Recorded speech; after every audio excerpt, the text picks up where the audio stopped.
Yemeni ক্ষেপণাস্ত্র ইসরায়েলের সব হিসাব পাল্টে দিয়েছে। এদিকে ইয়েমেনের সঙ্গে পারছে না ইসরায়েল, দিশেহারা নেতানিয়াহু। অল্পের জন্য বেঁচে গেল আরেকটি মার্কিন যুদ্ধবিমান। সিরিয়ায় বাশারের অনুগত সেনাবাহিনীর বিরুদ্ধে পাল্টা হামলা। সর্বশেষে জানিয়ে দিব তিব্বতে চীনের বিদ্যুৎ বাদ প্রভাব পড়বে ভারত ও বাংলাদেশে। ইয়েমেনি ক্ষেপণাস্ত্র ইসরায়েলের সব হিসাব পাল্টে দিয়েছে।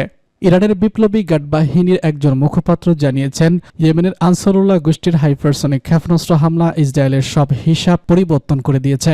সম্প্রতি সিরিয়ার পরিস্থিতি নিয়ে ইসরায়েল যখন আনন্দিত ছিল, ঠিক তখনই অধিকৃত ভূখণ্ডে ক্ষেপণাস্ত্র হামলা চালায় আনসারুল্লাহ। বৃহস্পতিবার আইআরজিসির জনসংযোগ বিভাগের একজন ব্রিগেডিয়ার জেনারেল আলী মোহাম্মদ নায়েবি এসব বক্তব্য করেন। তিনি বলেছেন, দখলদার ইসরায়েলের সিরিয়া ও ইয়েমেনের ওপর আগ্রাসন এবং দখলকৃত অঞ্চলে ইয়েমেনের ধারাবাহিক ক্ষেপণাস্ত্র হামলায় তাদের সব হিসাব নিকাশ পরিবর্তন করেছে।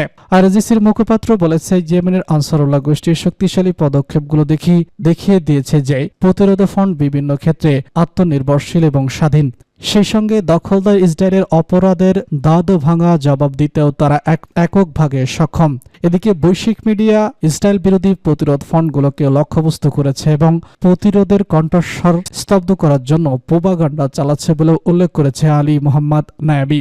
আইআরজিসির কমান্ডার প্রতিরোধ ফ্রন্টগুলোকে তাদের বিরুদ্ধে চালানো এই প্রোপাগান্ডাকে সৃজনশীল উপায়ে মোকাবেলা করার জন্য একটি ব্যাপক মিডিয়া ফ্রন্ট গঠনের প্রয়োজনীয়তার উপর জোর দিয়েছেন। উল্লেখ্য, 2023 সালের 7 অক্টোবর গাজায় সর্বাধিক অভিযান শুরু হওয়ার পর থেকে পর্যন্ত ইসরায়েলি আগ্রাসনে অন্তত 45,361 জন ফিলিস্তিনি শহীদ হয়েছেন। তাদের বেশিরভাগই নারী ও শিশু।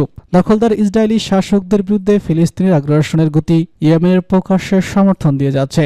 আনসারুল্লাহ ইসরায়েল, যুক্তরাষ্ট্র এবং যুক্তরাজ্য সম্পর্কিত জাহাজগুলোতে লক্ষ্যবস্তু করে তাদের হামলা চালিয়ে যাচ্ছে, যেন তেল আবিব সরকার গাজায় গণহত্যামূলক অপরাধ বন্ধ করতে বাধ্য হয়। ইয়েমেনি সশস্ত্র বাহিনী ঘোষণা করেছে, গাজার উপর ইসরায়েলের স্থল বিমান হামলা বন্ধ না হওয়া পর্যন্ত তাদের এই হামলা অব্যাহত থাকবে। বুধবার ইয়েমেনি সশস্ত্র বাহিনী গাজার প্রতি সমর্থন জানিয়ে দখলকৃত ইসরায়েলি অঞ্চলের একটি সামরিক লক্ষ্যবস্তুতে ক্ষেপণাস্ত্র হামলা চালিয়েছে, যা ছিল দুই দেশের মধ্যে দ্বিতীয় আক্রমণ। ইয়েমেনি সশস্ত্র বাহিনীর মুখপাত্র ব্রিগেডিয়ার জেনারেল ইয়াহিয়া সারি জানিয়েছেন, এই অভিযানে একটি ব্যালিস্টিক ক্ষেপণাস্ত্র মিসাইল ব্যবহার করা হয় এবং এটি তেল আবিবের একটি ইসরায়েলি সামরিক লক্ষ্যবস্তুতে আঘাত আনে, যাতে ইসরায়েলের ব্যাপক ক্ষয়ক্ষতি সাধিত হয়। ইয়েমেনের সঙ্গে পারছে না ইসরায়েল, দিশেহারা নেতানিয়াহু। ইরান এখন ইসরায়েলের দৃষ্টি সীমার বাইরে। এরপর 3টি সাফল্য ইসরায়েলকে নিয়ে নতুন করে ভাবতে বাধ্য হচ্ছে ইরান। তবে যদিও ভাবনার সময় খুব একটা পাচ্ছে না, বয়সের ভারে নুয়ে পড়া ইরানের সর্বোচ্চ নেতা আয়াতুল্লাহ আল খামেনি নিজেদের সম্ভাব্য উত্তরসূরি ইব্রাহিম রাইসিকে হটিয়ে খামেনি যে ধাক্কা খেয়েছেন, তার সকল দখল এখনও বইতে হচ্ছে তাকে। আবার জেনারেল কাসেম সোলাইমানির মতো চৌকির সামরিক কর্মকর্তাকেও নেই তার পাশে। কাছের বলে বিশ্বস্ত এবং সাহসী সেনানীর অভাব এখন তাড়িয়ে বেড়াচ্ছে খামেনিকে। আবার লেবানন ও সিরিয়ার ব্যর্থ হয়েছে ইসরায়েলের কৌশল। উল্টো সিরিয়ার বাশার আল আসাদের পতন তেহরানের সব কৌশল বদলে দিয়েছে। এবার ভঙ্গ হৃদয় ইরানের পাশে এসে দাঁড়িয়েছে ইয়েমেন। মধ্যপ্রাচ্যের সবথেকে দারিদ্র দেশ হলেও ইয়েমেন এখন ইরানের হয়ে ইসরায়েলকে জবাব দিচ্ছে। ইয়েমেনের এই জবাবে ইসরায়েল এতটাই অপ্রস্তুত যে তারা ভেবেই পাচ্ছে না দেশটি কোথা থেকে এত শক্তি পেয়েছে।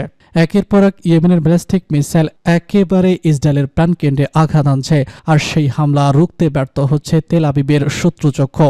ইয়েমেন দেখিয়ে দিচ্ছে তেল আবিবের রক্তচক্ষু দুর্ভিদ্ধ নয়। ইসরায়েলের আকাশ প্রতিরক্ষা ব্যবস্থাকে নাকানি চুবানি খাওয়ানো ইয়েমেনের এই ব্যালিস্টিক মিসাইল নাম ব্যালিস্টিক মিসাইল ইয়েমেনের দরিদ্রদের সামরিক সক্ষমতার সবথেকে বড় নজির। এই মিসাইল সর্বোচ্চ কামশলো গতিতে 2150 কিলোমিটার টার্গেটে আঘাত আনতে সক্ষম। এই মিসাইলের রাডার ফাঁকি দেওয়ার সক্ষমতা রয়েছে, আর তাই বিশ্বের সবথেকে অত্যাধুনিক আকাশ প্রতিরক্ষা ব্যবস্থা অধিকারী ইসরায়েলকে খাওয়াচ্ছে ইয়েমেন। আসলে ইয়েমেনের বিদ্রোহীদের আড়ালে মূলত খেলোয়াড় ইরান। বুধবার প্যালেস্টাইন 2 হাইপারসনিক মিসাইল দিয়ে ইসরায়েলের হামলা চালায় ইয়েমেনের বিদ্রোহীরা। গ্রুপটির মুখপাত্র ব্রিগেডিয়ার জেনারেল ইয়াহিয়া সারি জানান, ইসরায়েলের একটি সামরিক লক্ষ্যবস্তুতে এই হামলা চালানো হয়। গাজা উপত্যকায় ইসরায়েলের আগ্রাসন চলমান থাকা পর্যন্ত ইয়েমেন আঘাত আনা অব্যাহত রাখবে বলেও জানান সারি। এই হামলায় কয়েক ঘন্টা আগেও ইসরায়েলে দফায় দফায় হামলা চালিয়েছে ইয়েমেন। অল্পের জন্য বেঁচে গেল আরেকটি মার্কিন যুদ্ধবিমান। মাত্র কয়েকদিন আগেই নিজেদের একটি যুদ্ধবিমান গুলি করে ভূপাতিত করেছে মার্কিন নৌবাহিনী, যদিও এতে কোনো হতাহতের ঘটনা ঘটেনি। সেদিন অল্পের জন্য বেঁচে গেছে আরেকটি যুদ্ধবিমান। বুধবার মেহের নিউজ এজেন্সির এক প্রতিবেদনে সব তথ্য জানানো হয়েছে। লোহিত সাগরে থাকা মার্কিন যুদ্ধজাহাজ ইউএসএস হেগি বার্গ থেকে ছোড়া দ্বিতীয় ব্যালিস্টিক নৌবাহিনীর FA-18 সুপার হর্নেট জঙ্গি বিমানের পিছনে। এ সময় জঙ্গি বিমানটি বিমানবাহী রণতরী হ্যারি টুপারের অবতরণের জন্য প্রস্তুতি হচ্ছিল। ঠিক সে সময় একটি ভূমি থেকে আকাশে নিক্ষেপযোগ্য SM-2 ক্ষেপণাস্ত্র জঙ্গি বিমানটির 100 ফুট দূরত্বে চলে আসে। বিষয়টি টের পাওয়ার সঙ্গে সঙ্গে পাইলট ক্ষেপণাস্ত্রটিকে দ্রুত গতিতে পাশ কাটিয়ে যায়। যদিও একই ধরনের ক্ষেপণাস্ত্র আরেকটি FA-18 সুপার হর্নেট বিধ্বস্ত হয়। মার্কিন নৌবাহিনীর কর্মকর্তা জানান, দ্বিতীয় ক্ষেপণাস্ত্রটি জঙ্গি বিমানকে লক্ষ্য করে ছোড়া হয়েছিল কিনা তা তদন্ত করা হচ্ছে। সেনাবাহিনী আরও জানিয়েছে, এ সময় ক্ষেপণাস্ত্রের লক্ষ্যবস্তু নির্দেশকে সক্ষমতা বন্ধ ছিল কিনা তাও তদন্ত করা হচ্ছে। এই ধরনের ঘটনায় মার্কিন নৌবাহিনীর পাইলটরা অত্যন্ত ক্ষুব্ধ প্রতিক্রিয়া দেখায় এবং ইউএসএস টার্গেটের ক্রুদের প্রশিক্ষণ নিয়েও প্রশ্ন তুলেছেন। সিরিয়ায় বাশারের অনুগত বাহিনীর বিরুদ্ধে পাল্টা হামলা। সিরিয়ার সাবেক প্রেসিডেন্ট বাশার আল আসাদের অনুগত বাহিনীর বিরুদ্ধে পাল্টা হামলা চালিয়েছে দেশটির নিরাপত্তা বাহিনী।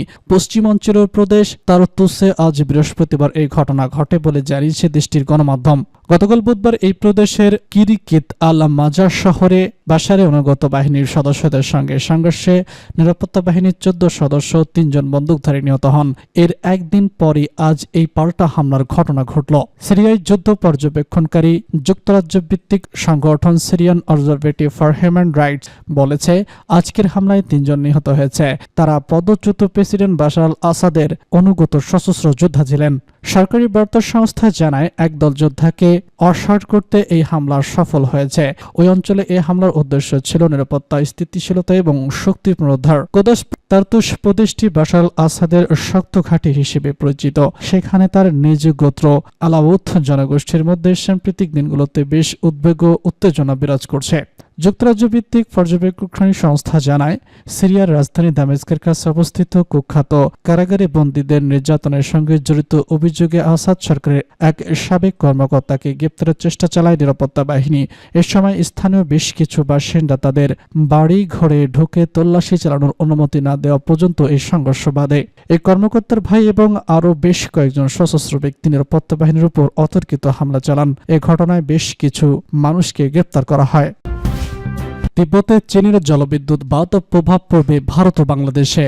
চীন তিব্বতে বিশ্বের সবথেকে বড় জলবিদ্যুৎ বাঁধ নির্মাণের একটি প্রকল্প অনুমোদন করেছে।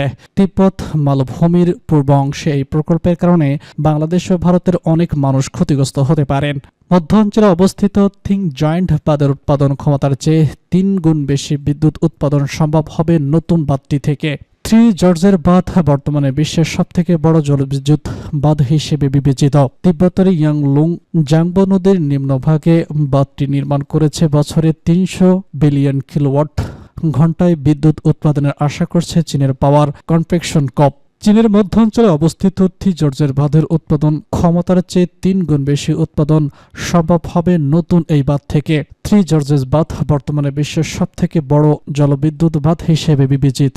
নতুন এই প্রকল্প চীনের কার্বন নিরপেক্ষতার লক্ষ্যমাত্রা পূরণে গুরুত্বপূর্ণ ভূমিকা পালন করার পাশাপাশি কৌশলের মতো সংশ্লিষ্ট শিল্প খাতকে আরও সমৃদ্ধ করবে ও তিব্বতকে কর্মসংস্থান বৃদ্ধি করবে বলে জানিয়েছে দেশটির সরকারি বার্তা সংস্থা সিনহুয়া।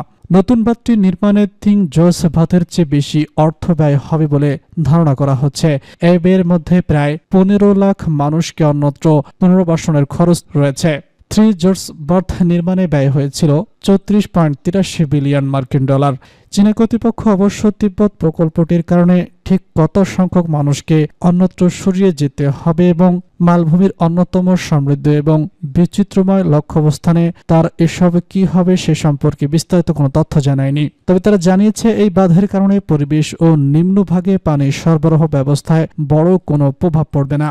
বাংলাদেশ এবং ভারত অবশ্য তা সত্ত্বেও বাঁধটি নিয়ে নিজেদের উদ্বেগের কথা জানিয়েছে। আশঙ্কা করা হচ্ছে যে এই প্রকল্পের কারণে শুধু স্থানীয় বাসস্থানে পরিবর্তন নয়, নদীর নিম্নভাগের পানি প্রবাহ পথ গতিতেও পরিবর্তন আসবে। ওয়াংলুং জাংবো নদীটি তিব্বতের পর ব্রহ্মপুত্র নামে ভারতের অরুণাচল ও আসাম হয়ে বাংলাদেশে পৌঁছেছে।